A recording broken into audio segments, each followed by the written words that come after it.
Speaking about your records, maybe you should respond to this. I've got a Kewa who says that they saw you on TV at that time that the police had that incident with the members of the National Assembly. They said they saw you shouting, "Let Nigeria burn." And so they're wondering, how do you connect that with you saying... It's never like that, and I would never use the word, such a vulgar word, that "let Nigeria burn," because I'm a Nigerian, and I believe so much in this country that to the extent that I want the best for my country. And what really transpired on that floor that day was as a result of the use of the military for the forthcoming general election, where Honorable Femi Gbajabiamila moved a motion, but which the Speaker referred to a 3-man standing committee, which ought to report back the following Tuesday.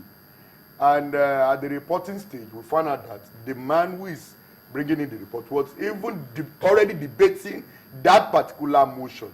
And at that, we are wondering, because the issue or the major cross of the matter is the case in court or not? And when he came up, he couldn't establish firmly that the case was in court, and these are the case file or the case number, or this is the court in which we currently have this particular case. Yeah, but I mean, the question is whether or not you said those real words. No, those actual words. I have not, and I will not. We were covered live. Channels covered that particular scene, and you can always go back to archive to check if there is any such word used by my person. Okay, now let's take you on your stint at the House. You are vying for the Senate. I don't know how it is. It's like politicians seek promotion. So you've been at the State House of Assembly, and now you're in the House of Reps, and now you want the Senate after just 4 years at the House of Representatives. Why are you going in for Senate? Well, if you can see, as I've said earlier on, the last 12 years of my life has been the business of legislature. And as you are aware, the Senate of the Federal Republic of Nigeria is the zenith of legislative business, as far as it were. And to have been given the opportunity to serve in the State House, then to the House of Rep, now to the Senate, I won't say or see it as much of a promotion, but continuity of what I'm doing.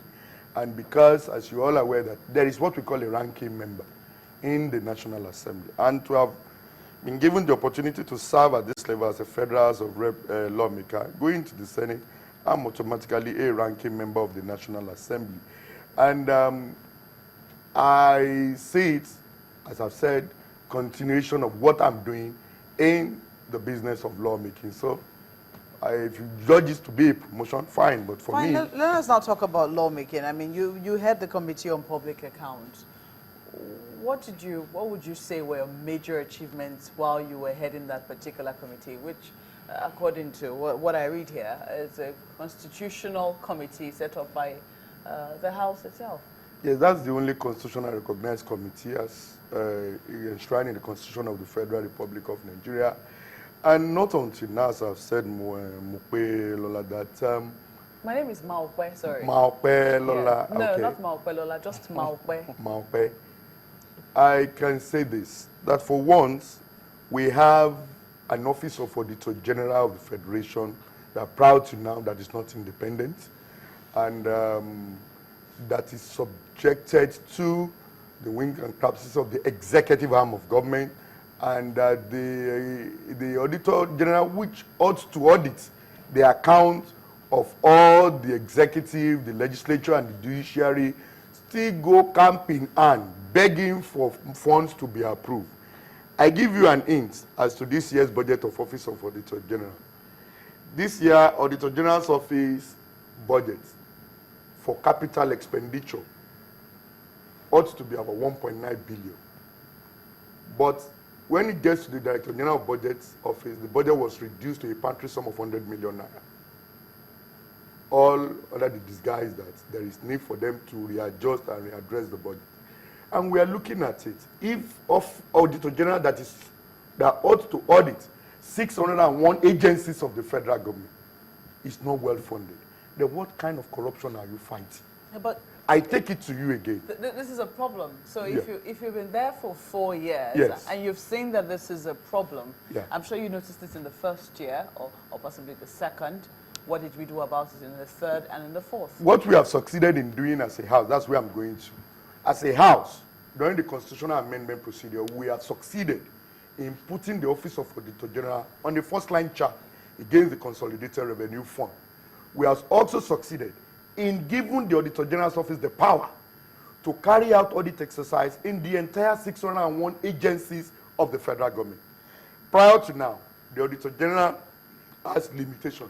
All he does with the 601 agency, apart from the ministries and departments of the government, is to carry out a spot check or periodic check on their books. But now carrying out proper audits, the Constitution has now empowered them. So by the time the new amendment is coming out, you will have an Office of Auditor General whose funding will be first line charge against the Consolidated Revenue Fund, and also that they have been empowered to audit the 601 agencies. So we have to federal wait for the amendments. But in the meantime, what were you able to do as a stopgap measure to ensure that at least they had some powers? Yes, what we've succeeded in doing is to give a bite to the Auditor General's report and ensure that all sorts of investigation and also calling of agencies and ministries of the government, because once the report is laid before the House, it's now, the onus now lies on us to consider that report, inviting the agencies of the government to defend their position, among of which is these current issues concerning the LNG and the forensic audit report. Tell us then, let's move on to discuss of the time. What have you done in your constituency? Why should they elect you to the Senate? Well, if I start going into details and to why that I am the best or the best candidate for this job, I would say, one, in terms of experience-wise, among all other contestants, I remain the best candidate by the grace of God for the Lagos West Senatorial District, which is the largest senatorial district in Lagos, in Nigeria, and also in Lagos State. How come they say some of the candidates are even more popular than you? Well, I wouldn't know that, but I know for those who are part and parcel of Lagos West Senatorial District, Yayi is an household name, and everybody who has gone around Lagos West and who has been following the politicking in that particular senatorial district would know that if any candidate is claiming to be more popular than I do, then facts and figures must be better. If somebody is involved in thuggery and he said he's popular, fine. But as far as I'm concerned, I am not going to give other candidates who are contesting my own platform by trying to drag me into violence so that they can't get their popularity from there. I have built my name over the years, and I want it to stay at that level. I don't want to be involved in thuggery or any violence. As far as my achievement is concerned, as you are all aware, if we start mentioning so many, as we are in my local government, for instance, which I'm currently representing, no students who is schooling will come here and tell you that he has to pay for GC or JAM form for him or her to write GC or JAM. And it was not predicated on the fact that, yes, I am the honorable member, and it's something sponsored by my very humble self as a program in trying to, as my own contribution towards the educational development in my federal constituency. Aside that, of recent, I donated 8 blocks of classroom with 2 big staff room and 6 toilets and a bowl to a school in Agbado, Kyodo area of the state on my own personal funding. What are you going to be promising the people of Lagos West? You've already said that, you know, it's the biggest constituency in Lagos and possibly maybe even in Nigeria. What are you promising these people? Quick one. Number one, there is need for us as a state, Lagos State, to have a special status. What we currently have in Lagos is that we are by name the commercial capital of Nigeria, but there is nothing to show for it or to back it up.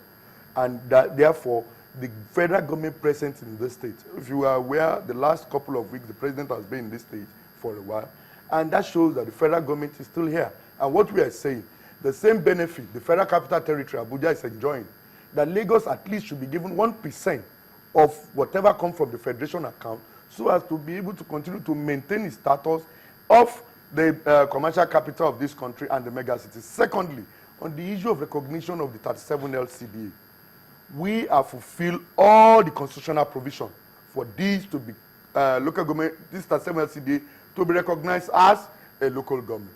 But because it is not part of the project or the policies or programs of the PDP, that is why they have tried to keep it in the cooler. And I'm of the firm belief that going to the Senate, this is one area we should be looking at towards developing my LCDA. And lastly, on the issue of the revenue allocation formula, what we currently have does not reflect true federalism.